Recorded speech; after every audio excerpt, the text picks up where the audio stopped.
Welcome to this movie review for Mortal Kombat 2021. I watched it last night. I have 5 pages of notes. So, without spoiling anything, let's just get the initial gist of it, the initial reaction of it out of the way. It was okay. It wasn't great. They had to establish a lot in this movie. One of the high points, the main high point of this whole movie was Kano. Kano sold this movie.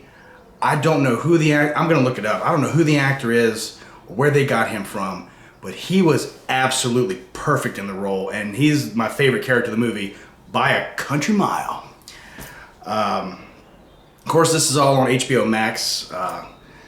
It's somewhat of a new streaming service. Well, it is a new streaming service, particularly for me. I've never dealt with it. I even tried to do the old cheater, signing up for a free trial of Hulu that included HBO Max. So if you're thinking about doing that, I mean, it's fine. You'll get your month trial, but you won't get Mortal Kombat. That is specifically for HBO Max customers only. There was a truckload of exposition dumped into the audience's lap. They really didn't change too much of the lore,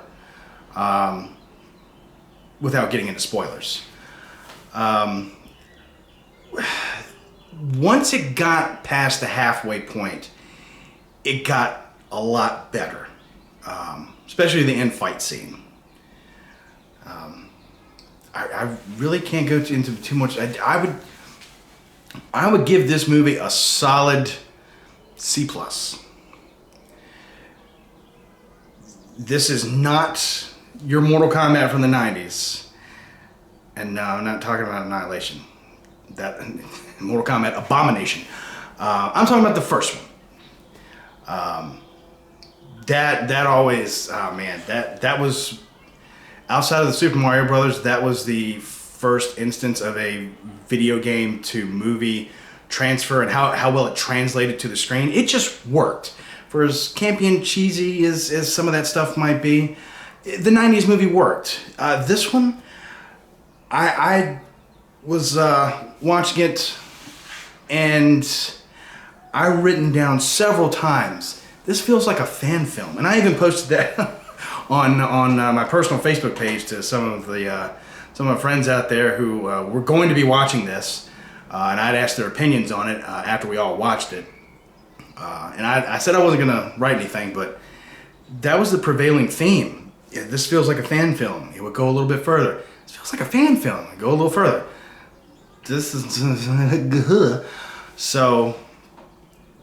Yeah, a big budget fan film is what this ultimately felt.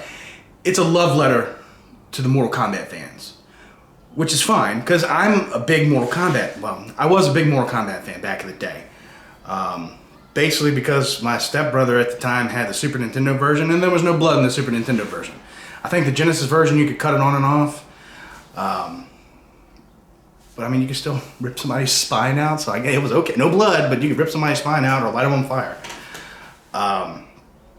So I was really hooked on Mortal Kombat, to my mother's dismay. And then of course Mortal Kombat 2 came out, and everybody wanted Mortal Kombat 2. And it introduced a whole host of new characters, some of which are present here. And in Mortal Kombat 3, I don't think it's a spoiler to say Cabal is in this. I think he was in the trailer. I believe Cabal was either introduced in Mortal Kombat 2 or 3. And I like that character. He played well off of everybody. It's kind of weird, like having Melina and Cabal, and like Kung Lao. They weren't in, well, most of those characters weren't in the original 90s movie, and it was kind of weird seeing them here. And it's like, all right, you just imagine if those characters were transported back to the 90s, how they would play off on those actors from the 90s movie. But yeah, overall, a C plus, a solid C plus. It's a good start. It's a very good start. And I guess this is your spoiler warning. So from here on out, if you don't want to be spoiled, do not watch the rest of this review. Okay? Because there's some stuff in here that I'm going to talk about that personally, going in blind to this, I was thoroughly shocked and surprised and glad that I didn't know that some of these things were coming.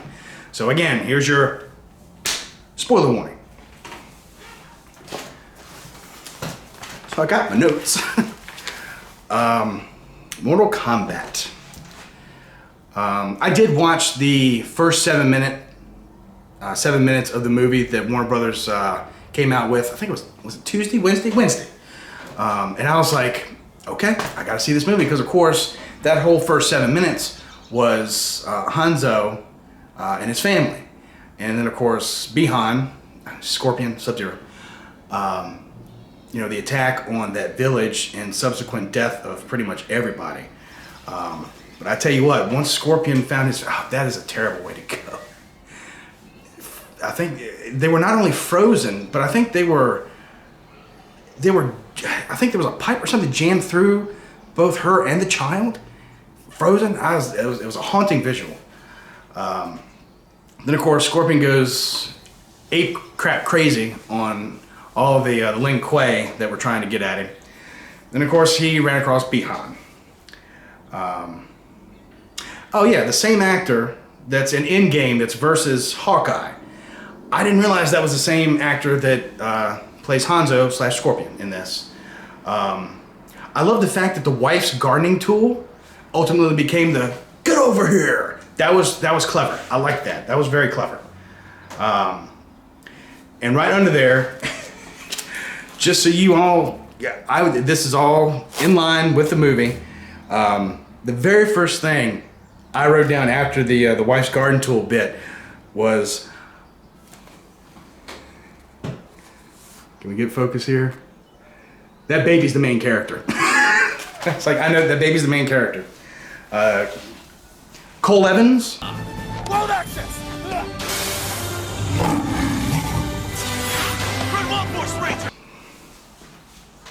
Red Wild Force Ranger. The head to the rock was nasty. That was not good.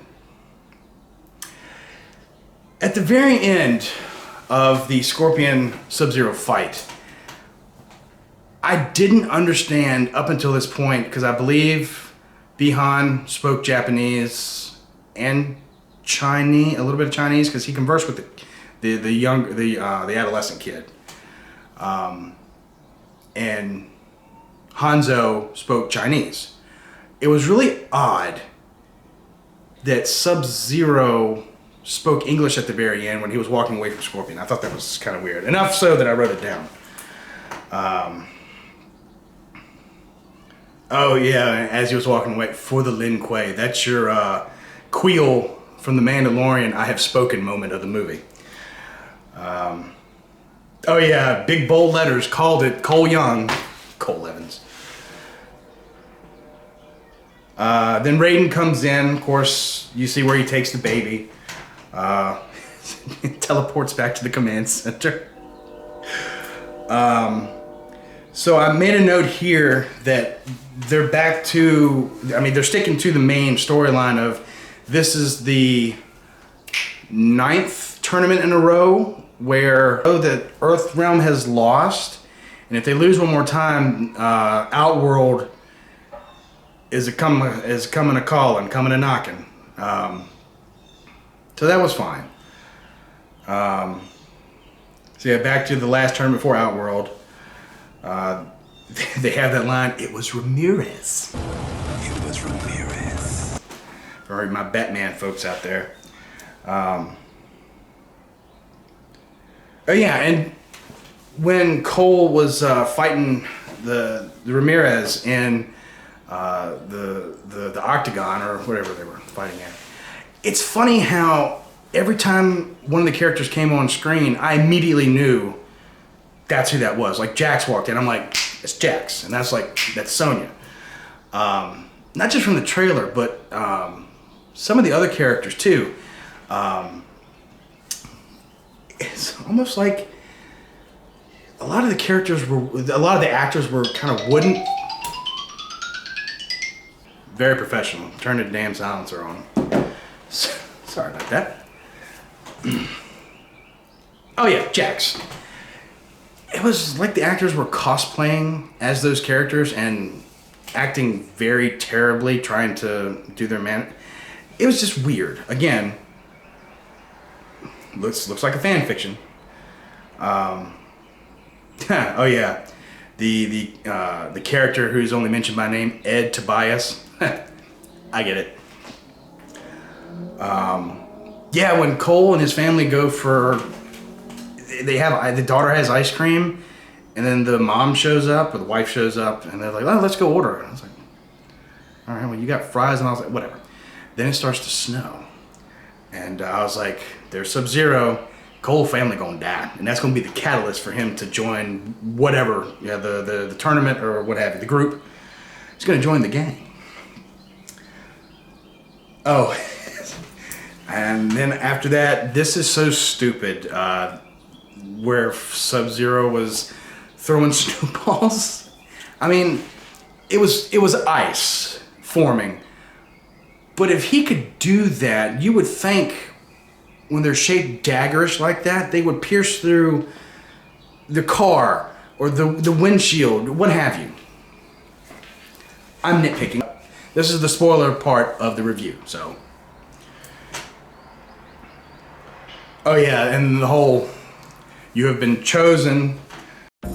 Deep in the mountains, secret ninja academies train our future protectors. Ancient scrolls told of 3 who would be chosen above the others. 3 who would become. Oh yeah, and then Jax versus Sub-Zero. I mean, Sub-Zero straight up no-sold Jax. I mean, and I get it, because I mean, he didn't have his arms then. And he was just wailing on Sub-Zero, and Sub-Zero's just like, nah, bruh. Oh yeah, Sub-Zero hits him back, another good moment. "I did 6 tours, mother," and immediately gets his butt handed to him. I like that. And then at the end, when he froze his arms, and it was, Jax was in shock. I mean, shock. And Sub-Zero's just like, eh. And boom, boom. That was a brutal fall Jax took. The Fiend, Melina. She kind of looks like Bray Wyatt with her mouth. Yeah, when they're talking in Outworld, Melina and Shang Tsung about getting the other fighters. A weird edit. She's right behind Shang Tsung, like right here. But then in the next cut, she like teleports back here. I thought that was a weird shot to keep in the film, but whatever. Send the reptilian Skizor to do whatever. I heard reptilian, and I'm like, oh, so that's reptile. But then I was like, Skizor, what is that? And my mind immediately went to this.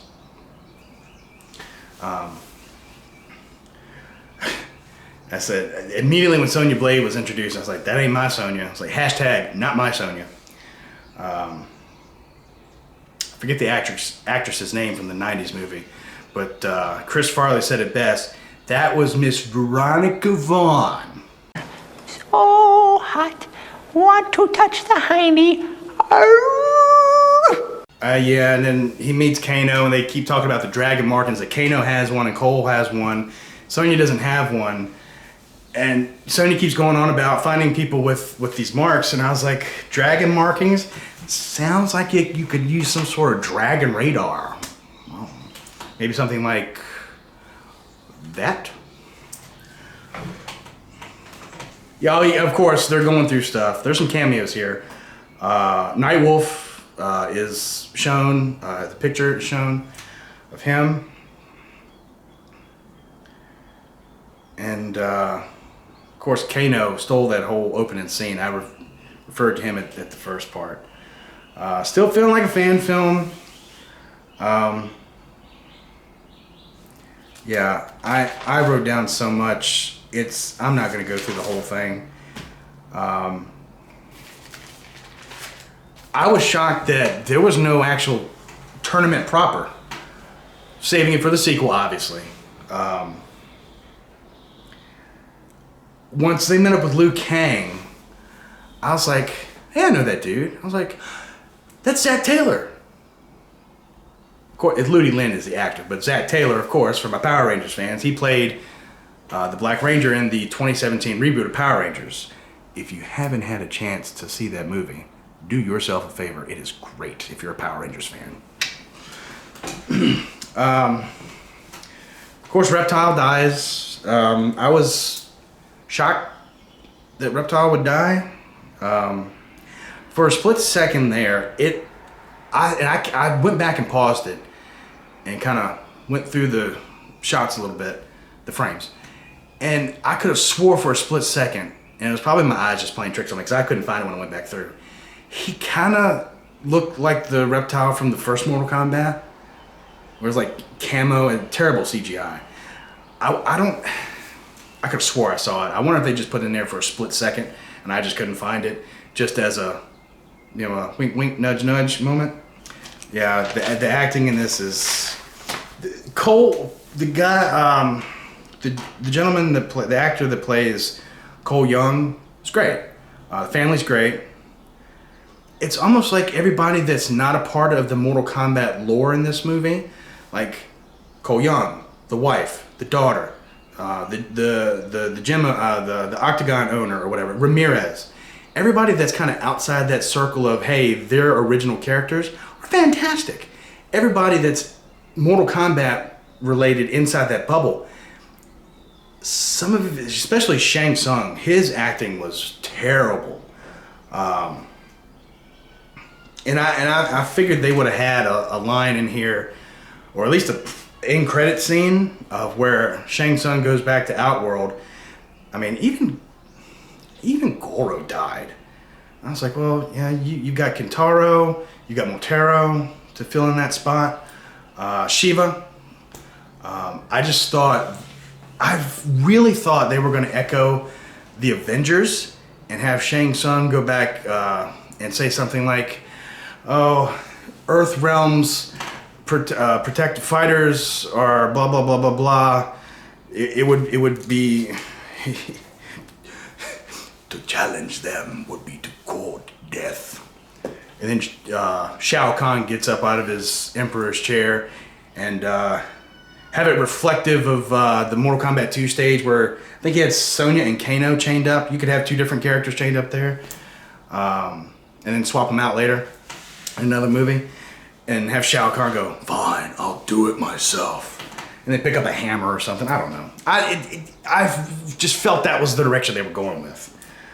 Oh yeah, Kung Lao had a Captain America moment with that hat.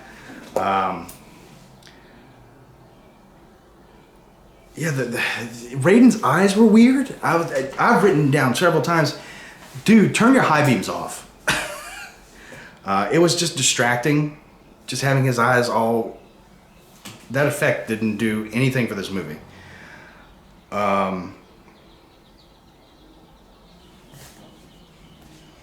Yeah, Shang Tsung.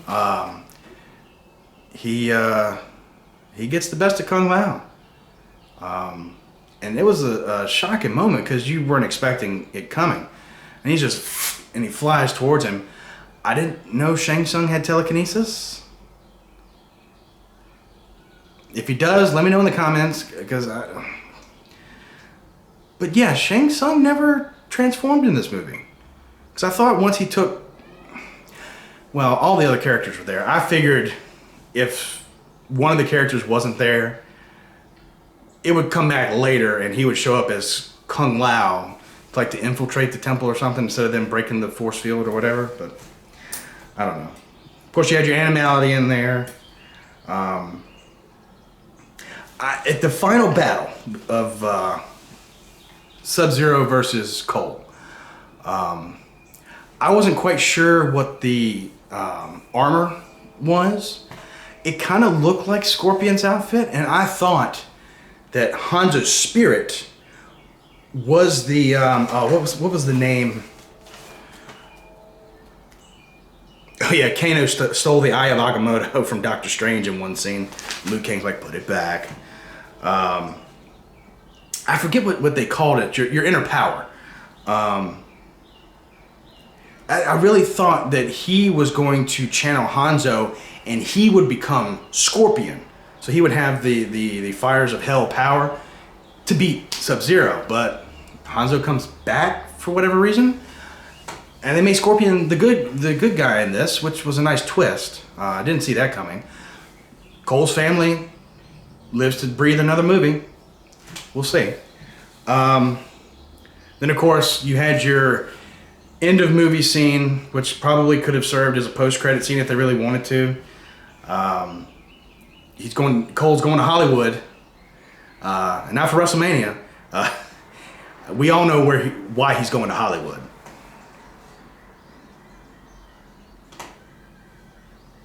I mean, come on, people.